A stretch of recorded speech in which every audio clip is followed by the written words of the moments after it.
ตอนนี้เรากำลังสิเริ่มบินโดรนไรด้าเนาะก็คือโดรนของเราเป็นรุ่น DJI Matrix 350แล้วก็ติดตั้งกับกล้อง DJI Zenmus L2 หรือว่ากล้องไรด้าของค่าย DJI ตัวล่าสุดปัจจุบันนี้เนาะอันนี้ก็ทีมงานเราเนาะไอตู้ผู้ที่ปฏิบัติงานเนาะนะครับผู้ช่วยเนาะตอนนี้ก็เตรียมพร้อมแล้วเนาะอันนี้ก็เข้าเตรียมที่จะขึ้นบินแล้วอัพโหลดเลยสตาร์ท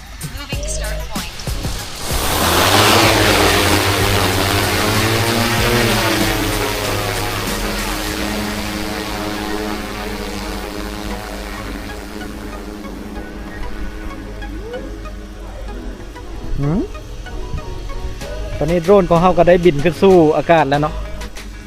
ไฟบินก่อนขณะนี้เนาะเที่ยวบินของเราก็ได้สำเร็จแล้วเนาะตอนนี้โดรนของเรากำลังกลับลงสู่พื้นเนาะ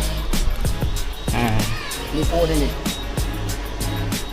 ก็จะในทีมงานก็จะมีไอตู้กับไอโบเนาะเป็นหน่วยงานปฏิบัติเกี่ยวกับโดรนไรดาร์อันนี้เป็นเบสสเตชันของเราเนาะเป็นเบสรุ่น CHC iBase เนาะอันนี้ก็โดรนเนาะกำลังลงมาสู่พื้น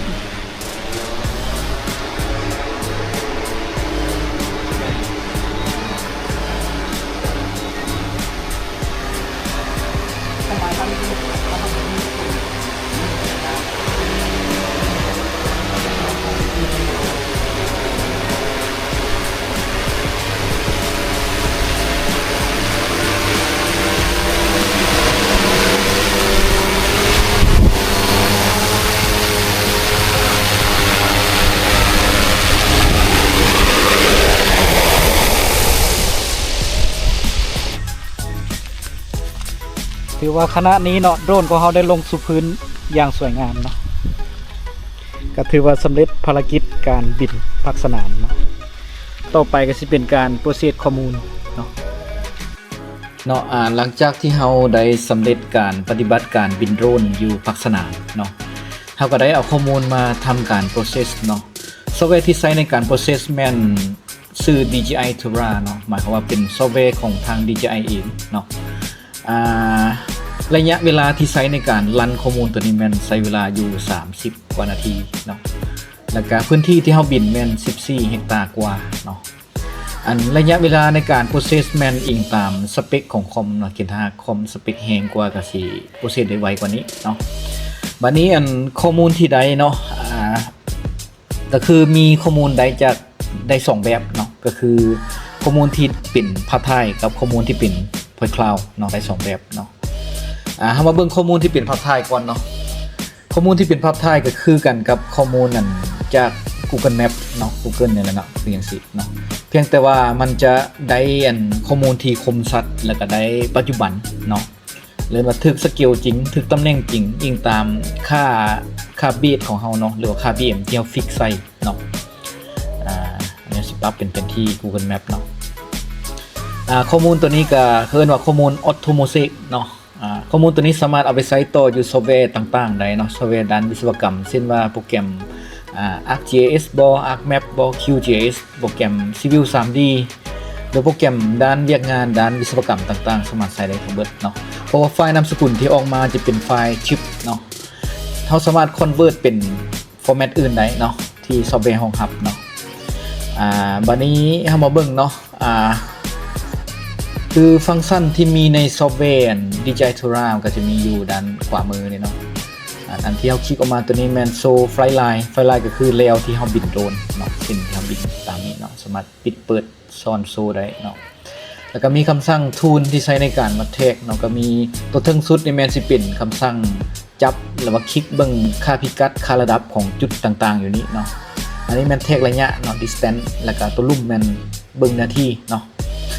เขาสิมาจับคำสั่งตัวนี้เบิ่งเนาะก็คือสมมุติเราจะฮู้จุดนี้จังไดเนาะสามารถคลิกใส่ได้เลยเนาะก็จะโชว์ค่า n ค่า e ค่าระดับของจุดที่เราคลิกเนาะสามารถคลิกเบิ่งจังซี่ได้เนาะจะโชว์ค่า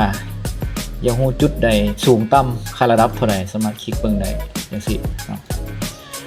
อันนี้เป็นคำสั่งแบบ simple เนาะ และคำสั่งอันที่2แม่นเป็นคำสั่งวัดแทกระยะเนาะสมมุติกรณีเฮาอยากฮู้ระยะของกำแพงตัวนี้เนาะอยากฮู้ว่าจะเจกำแพงนี้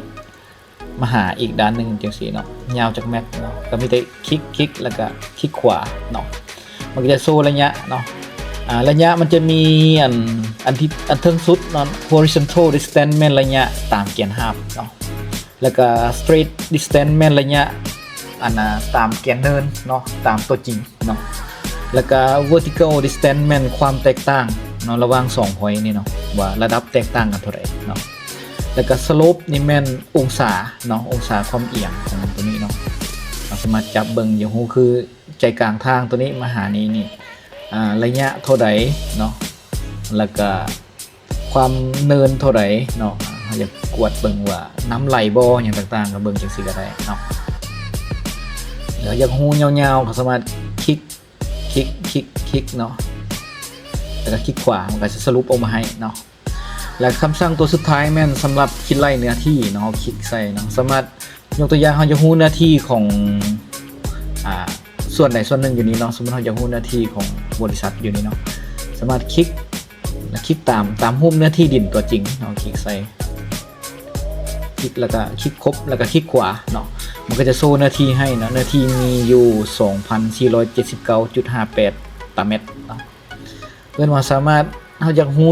จุดใดเนาะสามารถคลิกแล้วก็คลิกขวาจะรู้เนื้อที่เนาะเป็นประมาณนี้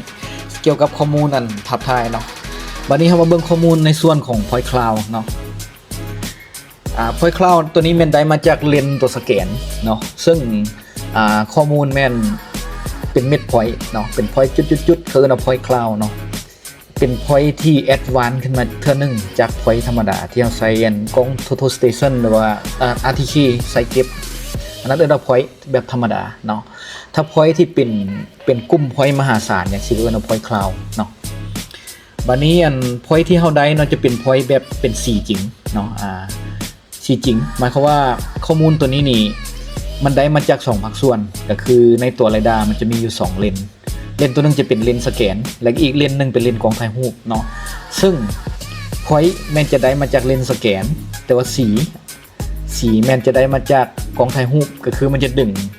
สีจากกล้องถ่ายรูปนั้นมาเฮ็ดเป็นสี Point Cloud เพื่อให้เฮาเบิ่งได้เห็นมีความสมจริงหลายขึ้นเนาะเพราะว่าเรดาร์รุ่นเก่าๆตะกี้เดิมๆเนี่ยมันจะบ่มีสี RGB เนาะมันจะออกมาเป็น point สีขาวดำเนาะแต่ว่าเนื่องจากปัจจุบันเทคโนโลยีมีการพัฒนาขึ้นมาหลายก็เลยว่ามีระบบ Point Cloud ที่เป็นสีจริงเนาะเป็นสี RGB เนาะแล้วก็ point ที่ออกมาเป็นจำนวนมหาศาลเนาะก็คือกันกับเฮาใช้ RTK หรือใช้กล้องตัวต้านเก็บก็คือนักเซอร์เวย์เนาะต้องได้ย่างจิ้มไปทีละพอยต์แต่นี่มันสแกนมาให้มหาศาลเนาะแล้วก็แต่ละพอยต์อยู่นี่เนาะมันสแกนมาให้รวมทั้งเบิดเนาะทางระดับดินทางต้นไม้สิ่งปลูกสร้างต่างๆให้มาทั้งเบิดเนาะแต่ว่าข้อมูลเหล่านี้เราสามารถไปทำการ classify หรือว่าทำการแยกเนาะแยกว่าข้อมูลของดินต่างหากของต้นไม้ของเสาไฟของเฮือนซานอาคารต่างๆเนาะแยกออกเป็นส่วนไปส่วนมันได้เนาะแต่ว่าส่วนหลายเวียกส่วนใหญ่เวียกสำรวจเนาะเพิ่นจะเน้นอยากได้ข้อมูลของ ground เนาะหรือข้อมูล terrain เนาะก็คือเราสามารถทำการ classify ก็คือในอันที่จริงในฟังก์ชัน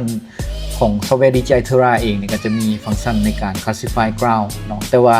มันจะบ่ละเอียดปานใดเนาะแต่พอได้แก้ไขเนาะก็คือจังซี่เนาะจะทำการตัดต้นไม้ตัดหยังเอาให้ได้คือกันเนาะแต่ว่าโบละเอียดหลายเนาะเพราะว่ามันโบแมนโปรแกรมเฉพาะทางด้านนี้เนาะ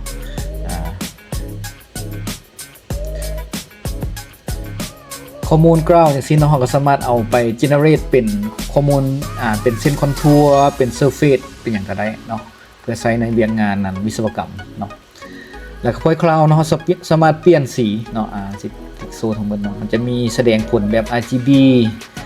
แสดงผลตาม density เนาะ intensity หรือว่าแสดงผลตามความสูงเนาะมันจะมีโหมดให้เราเลือกเบิ่งเนาะก็คือจุดใดที่จุดสูงมันจะเป็นสีแดงคือปลายไม้นี่เนาะแล้วก็จุดใดเป็นสีฟ้าคือจุดเนินต่ำเนาะสามารถเบิ่งจากสีใดเนาะแล้วก็แสดงผลตาม return เนาะเนื่องจากเรดาร์รุ่นที่เราใช้เป็นเรดาร์แบบ5 return เนาะ เพราะว่ารุ่น L2 เป็น5 return ถ้าเป็น L1 จะเป็น3 return เนาะก็คือมันแสดงสีตาม return เนาะถ้าสีฟ้านะแม่นได้จาก return ที่1เนาะสีฟ้าอ่อนเนาะหรือว่าสีม่วงนี่มัน return ที่2แล้วก็สีเขียว return ที่3สีเหลือง return ที่4สีแดง return ที่5เนาะเฮามาเบิ่งข้อมูลตัวจริงเนาะเอิ้นว่าข้อมูลนี่จะมาฮอดแต่ return ที่4เนาะจะมี point สีเหลืองสีแดงบ่ปรากฏเห็นแสดงว่า return ที่5ยังบ่ทำงานเนาะอาจจะทำงานในกรณีพื้นที่ที่ทึบกว่านี้เนาะสำหรับ return ที่5เนาะบัดนี้เฮามาเบิ่งเนาะความสามารถของข้อมูลว่าตัวเรดาร์เนาะมันสามารถสแกนทะลุทะลวงลงไปฮอดดินได้หลายปานใดเนาะสิสลับมาที่แบบ RGB เนาะก็คือเฮาสิมาตัด section เบิ่งอยู่พื้นที่ที่เป็นป่าเนาะคือบนนี้เนาะป่าก็ค่อนข้างทึบเนาะเฮาจะเบิ่งว่ามันเรดาร์สแกนถึงหรือบ่เนาะคำสั่งในการตัด section เป็นตัวนี้เนาะคำสั่ง profile คลิกเข้าไปปึ๊บลองตัดเบิ่งคลิกขวาปึ๊บเนาะมันจะโชว์เนาะอันนี้เป็นกราวเนาะตัวลุ่มสุดเนาะเป็นระดับของหน้าดินตัวจริงอันนี้ก็เป็นต้นไม้เนาะสามารถเลือกตัด section เบิ่งสามารถเบิ่งเห็นได้ระดับดินตัวจริงอันนี้คือป่าตัวนี้คือกันเนาะระดับดินตัวจริงถือว่าสำหรับพื้นที่ป่าเท่าประมาณนี้เนาะเราเบิ่งจากภาพถ่ายเนาะ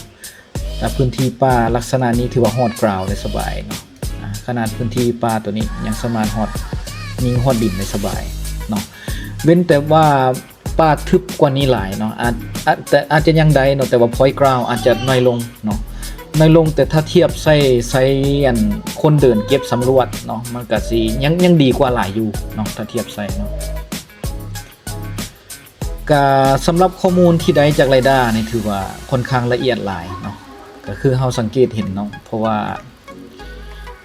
ถ้าเทียบเฮาใช้คนเดินสำรวจเก็บข้อมูลเนาะต้องได้ใช้ลักป้วนไปจิ้มมาเทอละเม็ดเนาะแต่อันนี้เป็นการสแกนเก็บมาให้ทั้งหมดเลยเนาะทั้งหน้าดินทั้งกำแพงทั้งสิ่งปลูกสร้างต้นไม้ต่างๆเขาจะได้มาทั้งหมดเลยเนาะคือจังซี่เนาะมีตะข่ายไฟฟ้าอยู่ไกลก็สามารถฮู้เกี่ยวกับแนวตะข่ายได้เลยเนาะเป็นจังได๋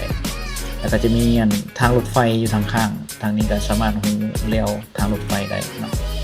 อันที่จริงสามารถวัดเทคอย่างต่างๆอยู่นี่ได้เนาะก็ข้อมูลเนาะสามารถเอาไปต่อยอดในซอฟต์แวร์อื่นๆได้เนาะซึ่งตัวนี้น่าจะมีการอบรมกันอีกเทื่อนึงเนาะเพราะว่าตัวนี้มันค่อนข้างแอดวานซ์แต่ว่าอันนี้ข้อมูลพื้นฐานที่ได้จากตัวเรดาร์เนาะเป็นข้อมูลเรียวๆเนาะซึ่งในความเป็นจริงแล้วอาจจะเอาไปประยุกต์ใช้กับซอฟต์แวร์เทิร์ดปาร์ตี้ขั้นต่อๆไปเนาะก็สิมีประมาณนี้เนาะเกี่ยวกับการปฏิบัติการบินโดรนเนาะการเอาข้อมูลมาก็สิมีประมาณนี้เนาะ